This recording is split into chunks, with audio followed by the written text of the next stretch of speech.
danced round. Zaya was so sorely grieved for the poor people that she heeded not the cruel boys. Seeing that she did not heed them, some of them got still more rude and wicked, and they went a little way off and threw things at her, and mocked her all the more.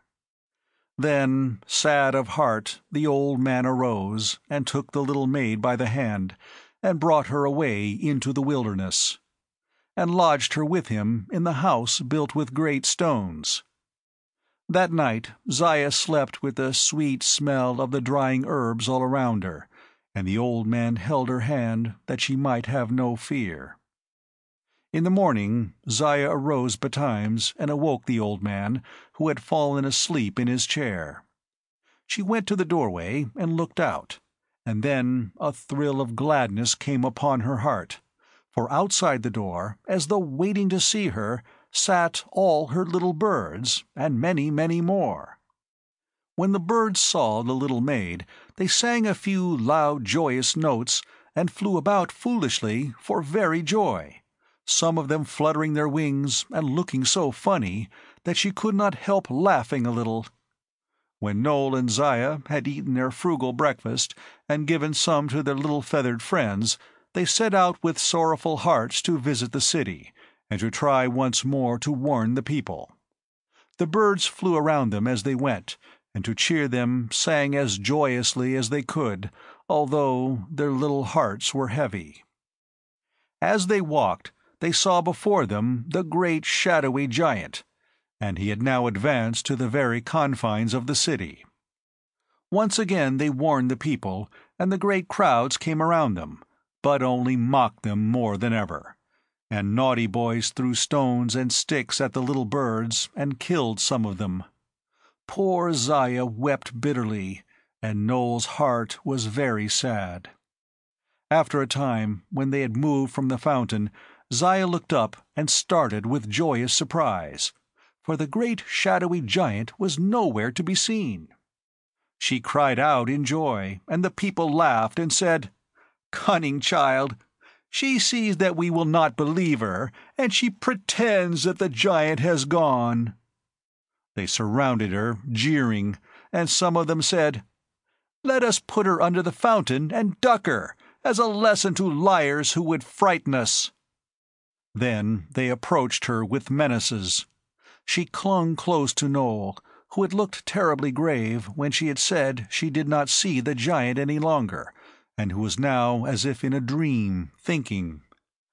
But at her touch he seemed to wake up, and he spoke sternly to the people and rebuked them. But they cried out on him also, and said that as he had aided Zaya in her lie, he should be ducked also, and they advanced closer to lay hands on them both. The hand of one who was a ringleader was already outstretched, when he gave a low cry and pressed his hand to his side. And, whilst the others turned to look at him in wonder, he cried out in great pain, and screamed horribly. Even whilst the people looked, his face grew blacker and blacker, and he fell down before them, and writhed the while in pain, and then died. All the people screamed out in terror and ran away, crying aloud, "The giant! The giant! He is indeed amongst us!" They feared all the more that they could not see him. But before they could leave the market-place, in the centre of which was the fountain, many fell dead, and there their corpses lay. There in the centre knelt the old man and the little maid, praying, and the birds sat perched around the fountain, mute and still, and there was no sound heard save the cries of the people far off. Then their wailing sounded louder and louder, for the giant, Plague, was amongst and around them, and there was no escaping, for it was now too late to fly. Alas! In the country under the sunset there was much weeping that day, and when the night came there was little sleep, for there was fear in some hearts and pain in others.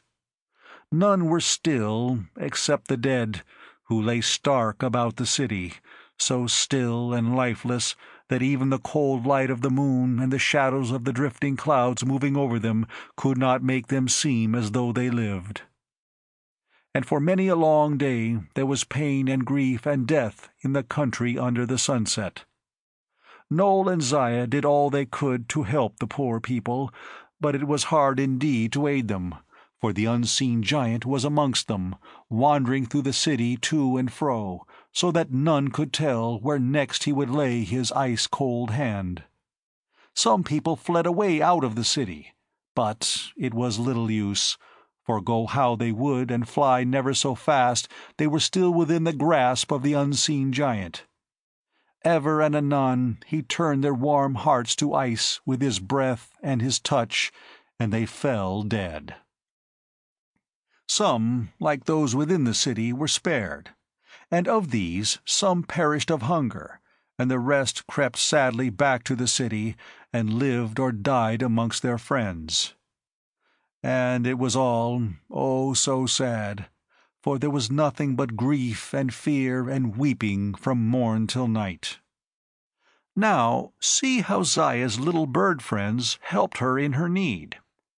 They seemed to see the coming of the giant, when no one, not even the little maid herself, could see anything, and they managed to tell her when there was danger just as well as though they could talk. At first Noel and she went home every evening to the house built of great stones to sleep, and came again to the city in the morning and stayed with the poor sick people, comforting them and feeding them, and giving them medicine which Noel, from his great wisdom, knew would do them good. Thus they saved many precious human lives, and those who were rescued were very thankful, and henceforth, ever after, lived holier and more unselfish lives. After a few days, however, they found that the poor sick people needed help even more at night than in the day, so they came and lived in the city altogether, helping the stricken folk day and night. At the earliest dawn Zaya would go forth to breathe the morning air, and there, just waked from sleep, would be her feathered friends waiting for her. They sang glad songs of joy, and came and perched on her shoulders and her head, and kissed her. Then, if she went to go towards any place where, during the night, the plague had laid his deadly hand, they would flutter before her, and try to impede her, and scream out in their own tongue, "Go back! Go back!" They pecked of her bread and drank of her cup before she touched them, and when there was danger, for the cold hand of the giant was placed everywhere, they would cry, "No, no," and she would not touch the food or let anyone else do so. Often it happened that, even whilst it pecked at the bread or drank of the cup, a poor little bird would fall down and flutter its wings and die. But all they that died did so with a chirp of joy, looking at their little mistress, for whom they had gladly perished. Whenever the little birds found that the bread and the cup were pure and free from danger, they would look up at Zaya jauntily, and flap their wings and try to crow, and seemed so saucy that the poor sad little maid would smile. There was one old bird that always took a second, and often a great many pecks at the bread when it was good, so that he got quite a hearty meal, and sometimes he would go on feeding till Zaya would shake her finger at him and say, "Greedy!" and he would hop away as if he had done nothing. There was one other dear little bird, a robin with a breast as red as the sunset, that loved Zaya more than one can think. When he tried the food and found that it was safe to eat, he would take a little tiny piece in his bill and fly up and put it in her mouth. Every little bird that drank from Zaya's cup and found it good raised its head to say grace, and ever since then the little birds do the same, and they never forget to say their grace, as some thankless children do. Thus Noel and Zaya lived, although many around them died, and the giant still remained in the city. So many people died that one began to wonder that so many were left, for it was only when the town began to get thinned that people thought of the vast numbers that had lived in it. Poor little Zaya had got so pale and thin that she looked like a shadow, and Noel's form